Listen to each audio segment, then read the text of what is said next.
question. We'll wrap this up. This is for the entire family, All right. panel, so anybody can pick up. When you read the book, The Curse of a Good Name, what part of the story hit home for you and why? Anybody? I'm going to start because I know they're going to bring it home. So honestly, it started for me with the name on the book, about the curse. But then as I went through and it talks about on page 44 about the weight of expectations. And that really hit me because, yes, you need to model, as you said, be a model of integrity. Exceed with everything you do. Avoid mistakes at all costs. Those are things that I can say that it wasn't pressure that they put on us. It was pressure we put on ourselves, or I put on myself, because you wanted to make sure that you did not mess up the name. Because, when we came from Detroit, Chicago, then Atlanta to Miami, Daddy and Mommy came here. No one knew who they were. They came here, and I'll just say for them, it's like giving back, making a difference was a part of their DNA, and they put that in us.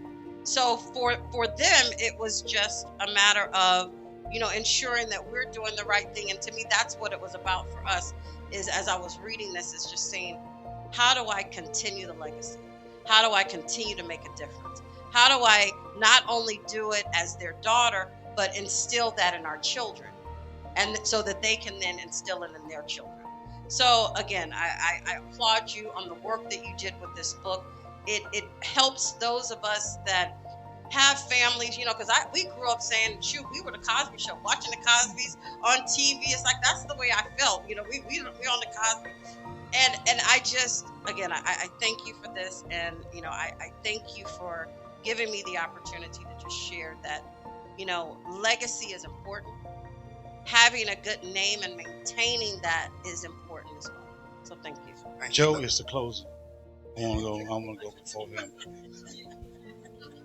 I was impressed with your transparency, even as a youth, growing up in the church.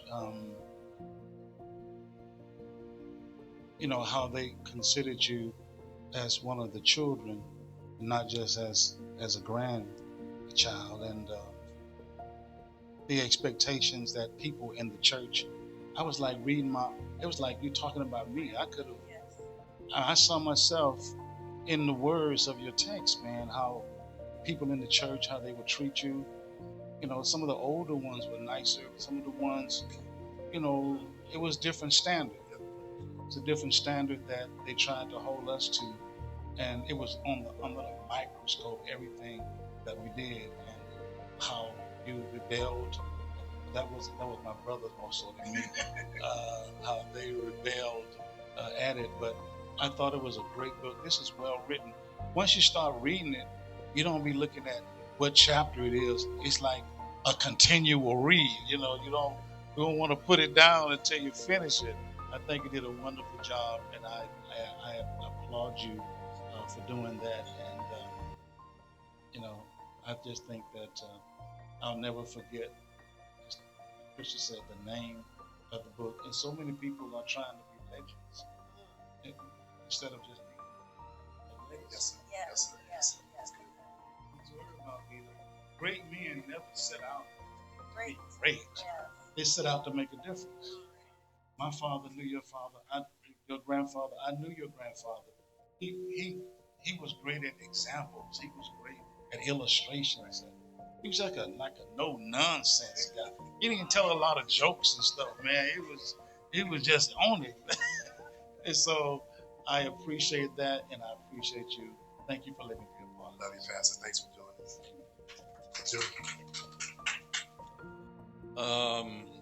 What was the question again? What did I like about the book? Well, the first part that I regretted was I didn't get to see you in what was the name of his group? Life? I said, man, come on. There's got to be some VHS tapes somewhere. Some pictures.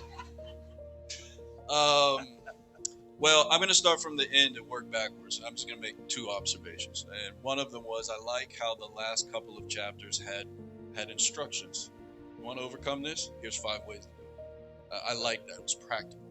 And I think that contributes value to the book, because this is not a biography.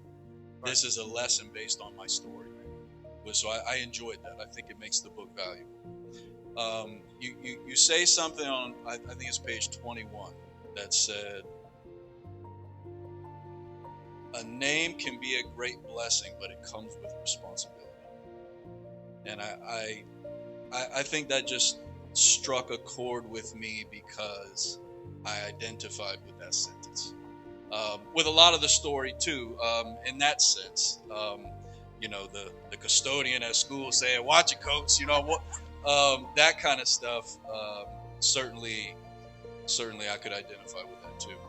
But I think where I'm at in my life, my name comes with responsibility, and so I think that's probably where I would land on that. Yeah. Thank you guys, man. Thank you guys. There's people that are special in my life. Come on, y'all, give a hand clap. That's the end of our podcast, our conversation, and we're gonna move on and get you guys out of here.